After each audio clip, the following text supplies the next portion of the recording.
Sharhin fim ɗin kwana 90 zango na 2 kashi na 3.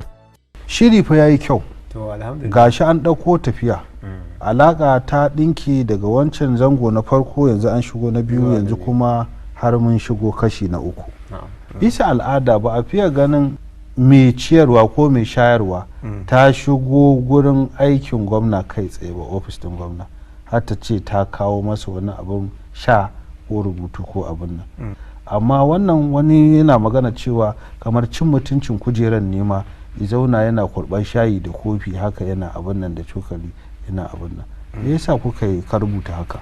Malam Adamu idan ka duba shi da wancan gwamna ko sauran gwamnoni, shi mutum ne mai wata aƙida wanda kamar abubuwa ba su dame shi ba, wanda a nan gaba za mu gani ba ma ga kansa ba har ma ga irin wannan halayen nasa ya shafi iyalansa.